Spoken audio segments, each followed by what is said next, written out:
14 to 25 ఈ సంవత్సరాల్లోనే ఎన్నెన్నో జరుగుతూ ఉంటాయి. ఈ 14 నుంచి 25 మధ్యలో ఈ సంవత్సరాల్లోనే ఎన్నెన్నో జరుగుతూ ఉంటాయి. ఎన్నెన్నో ఎదుర్కోవాల్సి వస్తూ ఉంటుంది. కొన్ని మంచి, కొన్నేమో చెడు. ఈ వయసులోనే తప్పుదారి పట్టేవాళ్ళు కొంతమంది, మంచిదారి పట్టేవాళ్ళు ఇంకొంతమంది. ఇలా 14 నుంచి 25 సంవత్సరాల ఈ మధ్యలో ఉన్న వయసు అనేది ఉంటూ ఉంటుంది. మిత్రమా, జీవితంలో నువ్వు హ్యాపీగా ఉండాలి, మంచి అచీవ్మెంట్స్ని సాధించాలి అని అంటే నువ్వు ఈ వయసులోనే జాగ్రత్తగా ఉండాలి. జాగ్రత్తగా నువ్వు నడుచుకోవాల్సింది ఈ వయసులోనే. కాలేజ్ లైఫ్ని ఎంజాయ్ చెయ్యాలి అని అంటూ ఉంటారు చాలామంది. అలా అనుకుంటున్న వారందరూ కూడా ఇది గుర్తుపెట్టుకోండి. జీవితాంతం నరకం అనుభవించాలి అని అనుకుంటే మీరు ఇప్పుడు ఎంజాయ్ చెయ్యండి. జీవితాంతం ప్రతి ఒక్క రోజు కూడా నరకంలోనే ఉండాలి మీ జీవితం అని మీరు అనుకుంటుంటే ఇలా ఈ కాలేజ్ లైఫ్ని ఎంజాయ్ చెయ్యండి.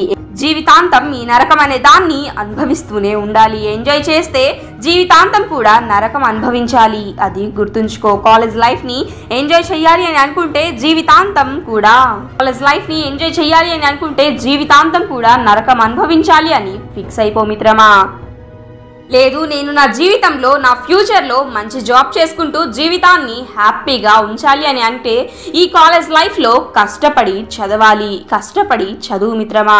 ఏవేవో రీల్స్ ఇవన్నీ చూసి కాలేజ్ లైఫ్ని ఎంజాయ్ చెయ్యాలి అని నీకు నువ్వే ఫిక్స్ అయిపోకు. స్కూల్ లైఫ్ని ఒకసారి పోతే స్కూల్ లైఫ్ మళ్ళీ రాదు, అందుకనే స్కూల్ లైఫ్ని కూడా ఎంజాయ్ చెయ్యాలి అని గుడ్డిగా నమ్మకు.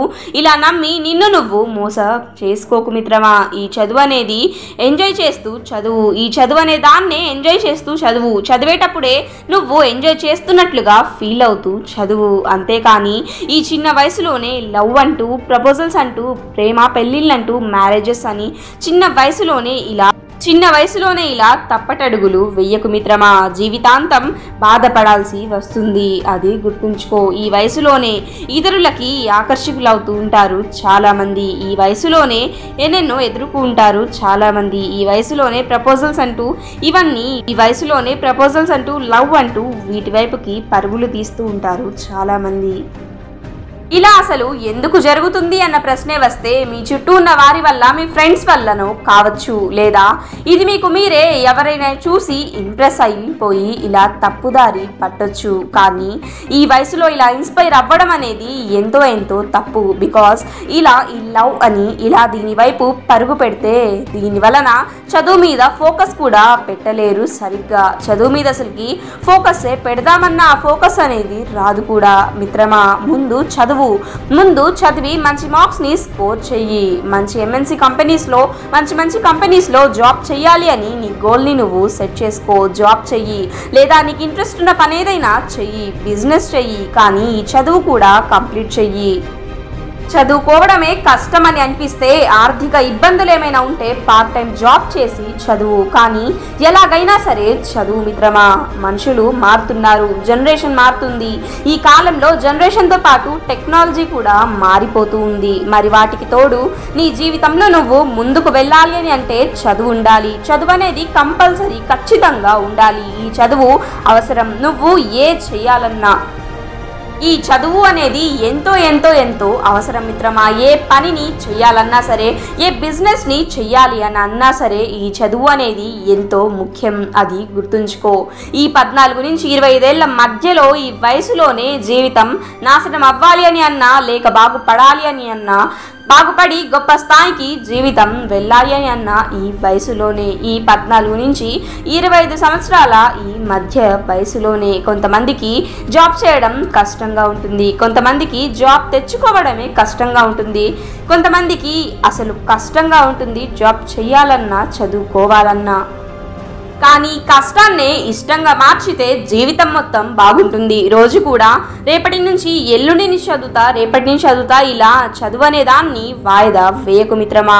ఇలా ఎంతోమంది వాయిదా వేస్తూ ఉంటారు. దీనివల్ల కలిగే నష్టం ఏమిటి అంటే, ఇటు చదువు రాదు, అటేమో రోజులు గడిచిపోతూ ఉంటాయి, సమయం ఎంతో వృధా అయిపోతూ ఉంటుంది. ఇలా వాయిదా వేస్తూ పోతే రోజులు మాత్రమే గడుస్తూ పోతాయి మిత్రమా. కానీ నీ సిలబస్ అనేది కంప్లీట్ అవ్వదు, నీకు చదువు అనేది కూడా రాదు. ఈ రోజు రోజుల్లో అసలు కొంతమంది కాలేజ్కి వెళ్తున్నారు ఎందుకు అని అంటే తెలియదు అనే సమాధానమే ఇస్తున్నారు. కొంతమంది వారి బ్రెయిన్లో వారే కాలేజ్కి ఎందుకు వెళ్తున్నారు అని అంటే ఫ్రెండ్స్తో ఎంజాయ్ చేయడానికి, ఫ్రెండ్స్ జాయిన్ అయ్యారని మేము అయ్యాము అని ఇలా పిచ్చి ప్రశ్నలు అనుకుంటూ ఉన్నారు తప్ప అలా వారికి వారే ఫిక్స్ అయిపోయి ఉన్నారు. అంతేకాని నేను చదివి సక్సెస్ అవ్వాలి, నేను మంచి కాలేజ్లో జాయిన్ అవ్వాలి, నాకు ఆ కంపెనీలో ఆ యూనివర్సిటీలో సీట్ రావాలి, ఆ కంపెనీలో జాబ్ రావాలి అని అస్సలు అనుకోవడం లేదు.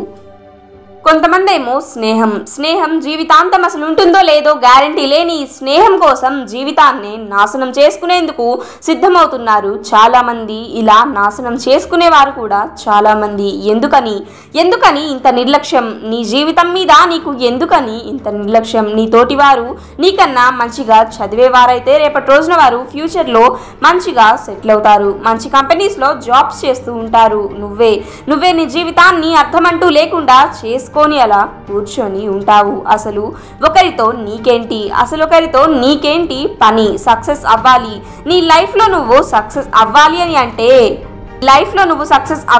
అంటే అవ్వాలి అంతే. సక్సెస్ అయ్యేందుకు రాత్రి పగళ్ళు కష్టపడు, ప్రతి సబ్జెక్ట్ అర్థం కాకపోయినా సరే అర్థం చేసుకొని చదువు. అంతేకాని అనవసరంగా పిచ్చి ఆలోచనలతో జీవితాన్ని నాశనం చేసుకోకు మిత్రమా. ఇప్పటికైనా మారు, ఇక చాలు. టైం వేస్ట్ చేసింది చాలు, సమయం ఎంతో లేదు. నువ్వు నీ లక్ష్యాన్ని నువ్వు చేరుకోవాలి.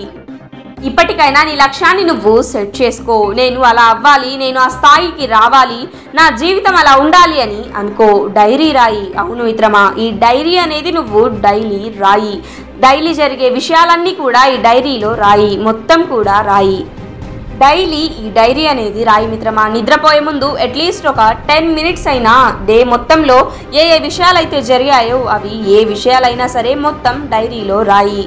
నీ వల్ల జరిగిన తప్పేంటి, నువ్వు ఆ రోజు ఏం నేర్చుకున్నావు అనేది మొత్తం కూడా నీకు, ఆ రోజు నువ్వు ఎంత చదివావు అన్నది కూడా నీకు అర్థమైపోతుంది.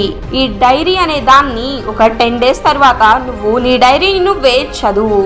అప్పుడు నీకు అర్థమవుతుంది అసలు నువ్వు చేస్తున్న తప్పేంటి అని, నువ్వు ఎంత ఇంప్రూవ్ అవ్వావు, ఇంకా ఎంత ఇంప్రూవ్ అవ్వాలి అని కూడా నీకు అర్థమైపోతూ ఉంటుంది. అసలు నువ్వు ఎంత చదివావు, ఎంత సాధించావు అనేది కూడా నీకు క్లియర్గా అర్థమైపోతూ ఉంటుంది.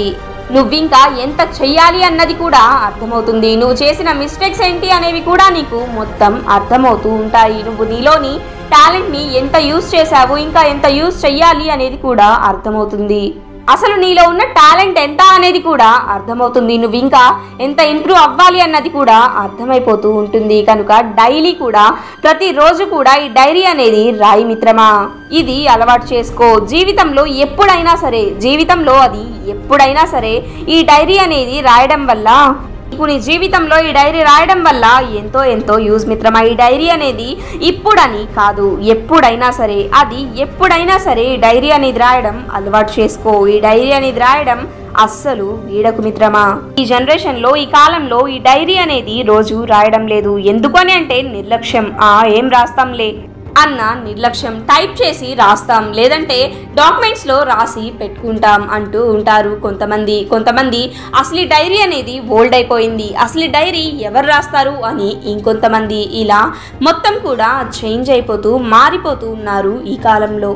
కానీ డైరీ అనేది మొబైల్ ఫోన్స్లోనో లేక ల్యాప్టాప్స్లోనో ఇలా అయితే అస్సలు కాదు. ఈ డైరీ అనేది బుక్లోనే రాయండి. మీలో మీరే మిమ్మల్ని ఇంప్రూవ్ చేసుకోవచ్చు. డైలీ కూడా ఈ డైరీ రాయడం వల్ల ఎంతో యూజ్. డైలీ కూడా ఇలా రాస్తూ ఉండండి. ఇది మీ రోజులో ఒక భాగంగా అని అనుకుంటూ ఉండండి. మీ రోజులో ఒక భాగం ఇది కూడా అని అనుకోండి. ఈ వయసులోనే, ఈ 14 to 25 years ఈ మధ్యలోనే తప్పుటడుగులు వేస్తూ ఉంటారు చాలామంది మిత్రమా. ఈ తప్పుటడుగులు అనేవి నువ్వు అస్సలు వెయ్యకు. చిన్న వయసులోనే ప్రేమని, పెళ్ళిళ్ళని, ప్రపోజల్స్ అని ఇలా అంటూ నీ జీవితాన్ని నువ్వే నీ చేతులారా నాశనం చేసుకోకు మిత్రమా. కష్టపడి చదువు. అవును మిత్రమా, కష్టపడి చదువు. నువ్వు ఇష్టపడే జీవితం నీకు, జీవితాంతం నువ్వు ఇష్టపడే సక్సెస్ నీకు నీ సొంతం ఖచ్చితంగా అవుతాయి. అంతేకాని ఈ వయసుని వృధా చేసుకోకు మిత్రమా. Thank you for watching this video. ఇలాంటి మరిన్ని మోటివేషనల్ వీడియోస్ అండ్ కోట్స్ కోసం మన ఛానల్ని సబ్స్క్రైబ్ చేయండి. ఈ వీడియోని అందరికీ షేర్ చేసి లైక్ చేయండి. Thank you.